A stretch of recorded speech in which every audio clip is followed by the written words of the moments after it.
and welcome. My name is Vasudha, and today we'll be talking to a man who is bound to leave his mark on this world. Social worker, playwright, and management consultant, Dr. Suresh Govind is essentially a tropical medicine and parasitology professor from University Malay, with 11 awards to his name and the president of Satya Sai Baba, Malaysia. A man of passion for being an instrument in transforming lives. He won a special recognition in 2012 for Top 10 of Malaysia in Excellence.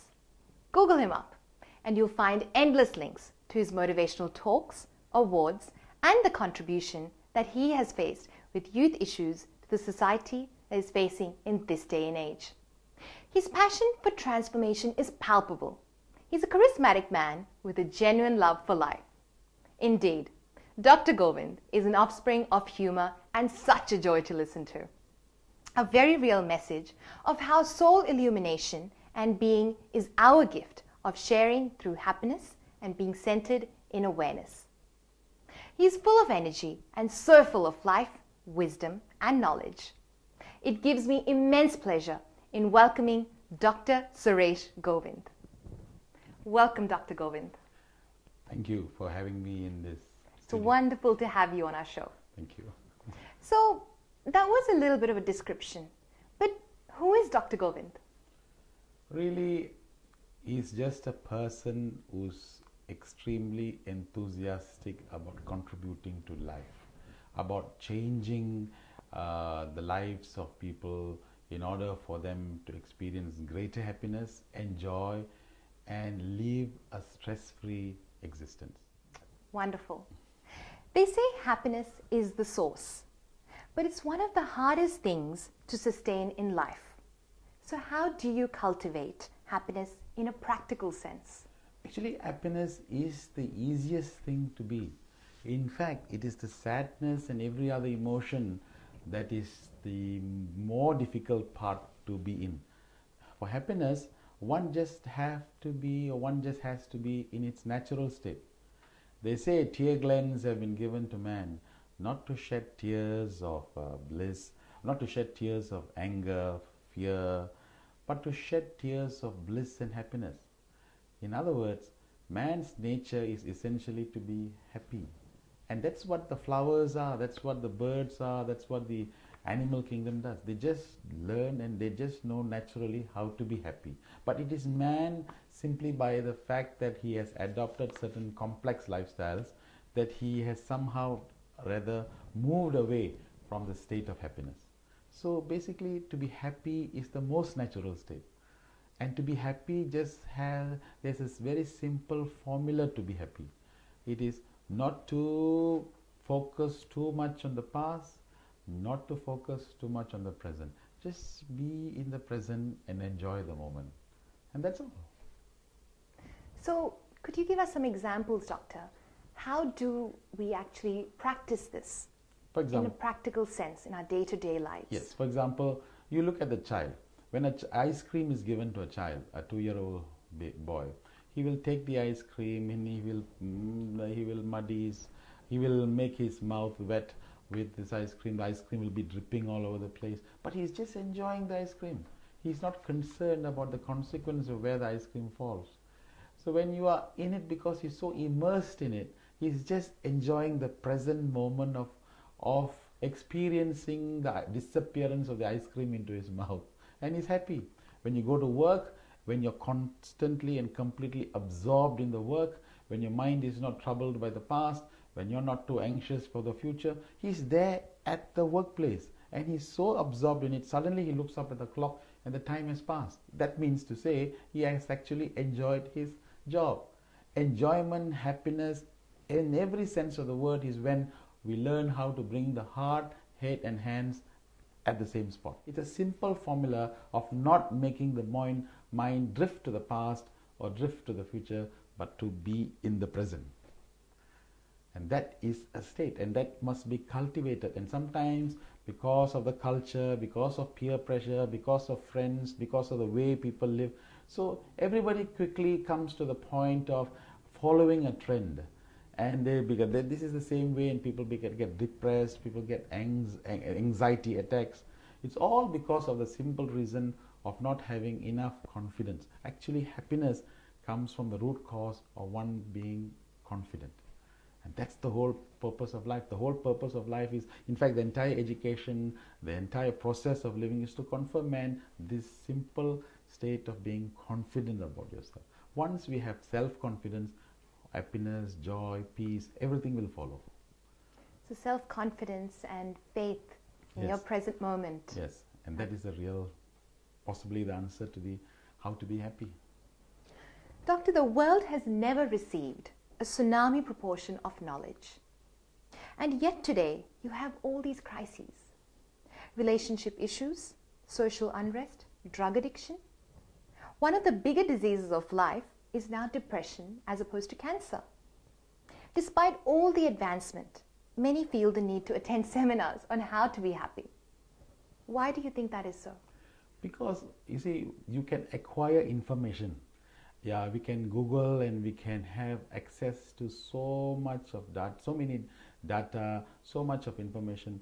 But really speaking, all this information, unless translated to something meaningful, it will just remain knowledge. Today, man, despite this, as you said, the tsunami proportion of knowledge, has got immense knowledge. But I think what we lack is wisdom. Wisdom, when it comes to wisdom means that you're able to apply the knowledge in a practical sense and reap the rewards of happiness and joy. I think this translation from knowledge to wisdom is what that is lacking. And this aspect of it is not very seldom thought or seldom conveyed in institutions of learning or in schools. I think what we now need is wisdom students, wisdom learning. And in wisdom learning, what happens is people see, people observe, and people find out, inquire, do research, and they can discover how others have lived. Sometimes it's not necessary that you should follow the same steps that others have done. Confucius says, you can make a mistake, but intelligent people learn from other people's mistakes. So we look around and see what mistakes others have done and learn from those mistakes, and we don't have to follow the same trend. So you find today trends are increasing, divorce rates are increasing, alcohol consumption increasing, drugs increasing, rapes increasing, many social disorders are increasing. Why is that so? It's because the inability to curb our senses. We are too sensuous in the way in which we live. Everything that we see, we want, everything. It's more of a question of living in this world of I want, I want, I want. So when we move away from a natural state, the social disorder that we see is our symptoms that we see in society. And often we go to the doctor, if you just continuously treat the symptoms, you will never get the cause.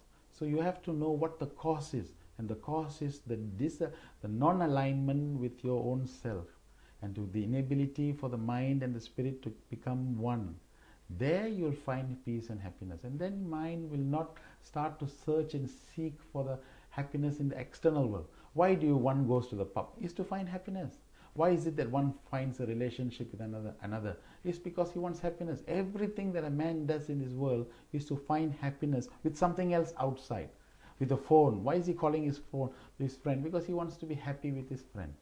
But it is very sad to see that man continues to search for happiness in the world outside, and somehow the truth is one can't find it there. And that is why you see all those social disorders. But if one knows that he can find happiness within himself and learns the art, then from there you find that you can have the whole world and still be happy. The key thing is, how do you relate to the world? And you can only relate to the world if you have confidence. Isn't it funny that it's something so simple as that we need to go within, and we make it so complicated for ourselves and we go without? Okay. Now, doctor, what is more important amongst these in life?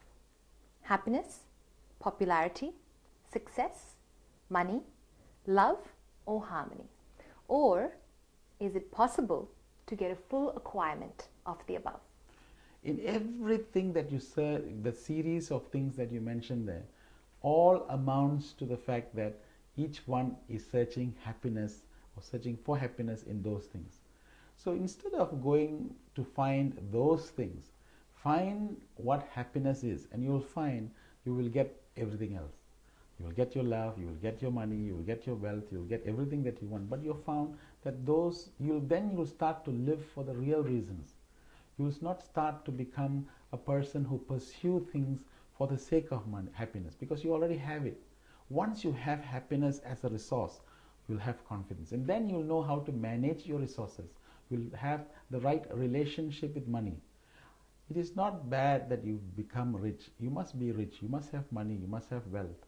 But it is very important to make sure that you have wealth and not wealth have you. You must have a relationship, but not relationship possess you.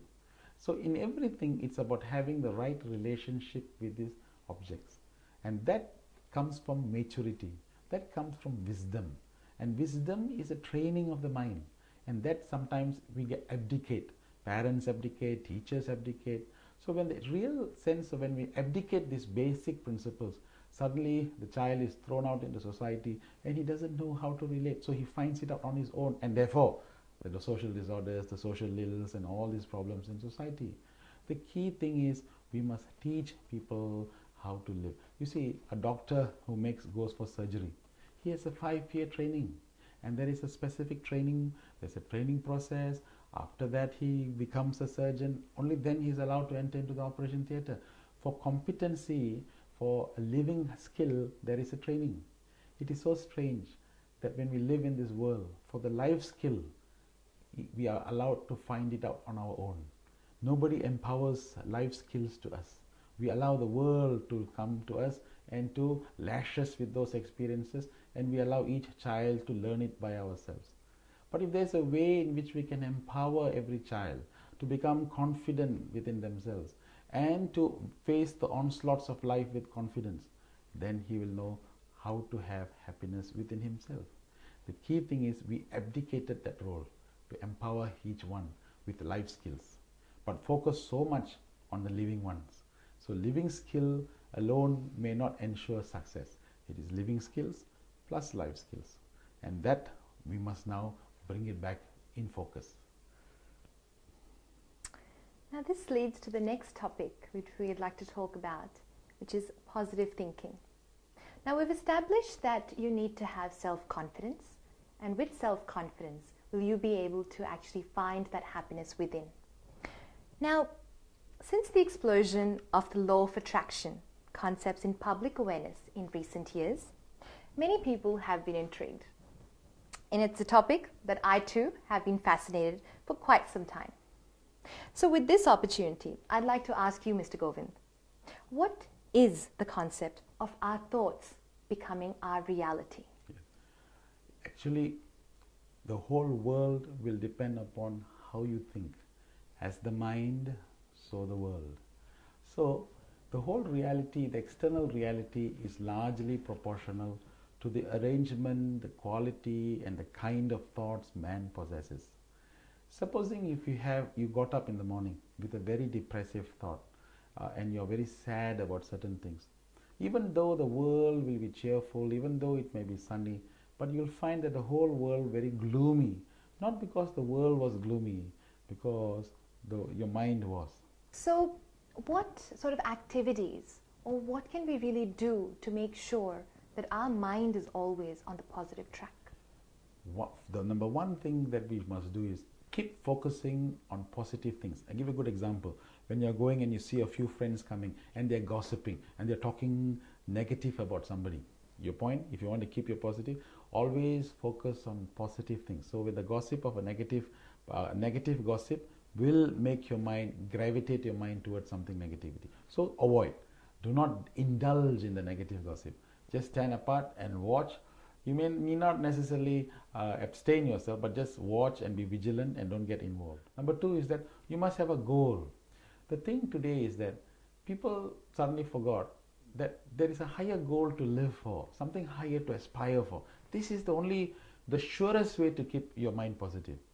Eating, meeting, mating, breeding, brooding, and dying. This is not the life cycle that we live. The human mind is, a human brain is created, the human individual is created. These are things that we can do. Our human system is created for things that is beyond. And the mind must soar to stratospheric heights to see and feel a greater goal, a higher purpose. We must have a higher purpose in life like that. Third point, once you achieve these two, third is to be appreciative and to have gratitude. You see, you look at the air. When we breathe, it is free. But who has gratitude for the fresh air that is given? We just take it for gratitude. We just take it for granted. Water is appreciated only during water breakdown, isn't it? Electricity is appreciated at home in the night when there's an electrical breakdown. When there's total blackout, then we appreciate electricity.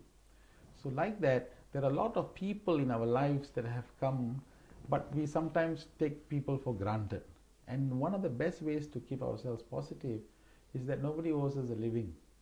Nobody owes us a living. When we have come here into this world, we must appreciate the people who has given us sustenance. Now, Doctor, it is said, and continuing on to gratitude, the theme of gratitude, it is said that appreciation, gratitude and love are the highest forms of vibration. Yeah. Now that we're talking about positive thinking. So in that case, gratitude is a powerful energy. Yeah. How does that relate to the law of attraction and the energies that we as individuals send out to the universe? You see, the moment you have gratitude and you start to care for the people who have given you, your body, your mind becomes more and more aligned to the universal consciousness. A lot of us sometimes keep so many things in our heart. For example, sometimes we're angry with our parents, sometimes we're angry with our elders or seniors. People don't realize the more and more anger we have, and the more and more what we call hatred, or the more and more thoughts that we have which is not so positive, you keep it within your heart. It has got an effect on your electromagnetic radiation, which is what we began the subject with, because thoughts are electromagnetic. So what happens is your whole body is covered with electromagnetic radiation. So whenever you keep all these thoughts, very slowly, consistent thinking and consistent thoughts will lower the electromagnetic radiation. Just exactly what the words that you have just used. It will lower the vibration, lower your vibration frequency. And thereby, as you keep on lowering this vibrational frequency, your body will become more and more susceptible to many diseases, many illnesses. So people who don't forgive, people who don't say sorry, and people keep a lot of these things in the heart, it will block the energy flow. But people who forgive, people who have gratitude, people who appreciate, you are in the flow, because that's what nature is. Nature just gives. So yes, we must appreciate, yes, we must have gratitude for parents, gratitude for country, gratitude for elders, gratitude for everything. Have this and see, you find that it increases our own vibration. Once our vibrational frequencies increase, now comes the secret. If you keep on increasing, it gives you strength in your power of intention. Once the intentions has more and more power, you have the power to attract. So a businessman who wants to make money, who wants to achieve in big business, he must make sure his intentions are right, his motives are noble. So therefore, where does he get it from? From the fact that he must now recover this from the dissipating energies that will go for many other things. He recovers this back by appreciating his life, by having gratitude to his parents. When he gets back to his norm, he will have more and more energy for his intention, and that intentions increases his power of attraction, and therefore it attracts all opportunities for him to be successful. So it all goes back again on how man can be successful in a simplest way. So this is what there's a law that says, law of least effort.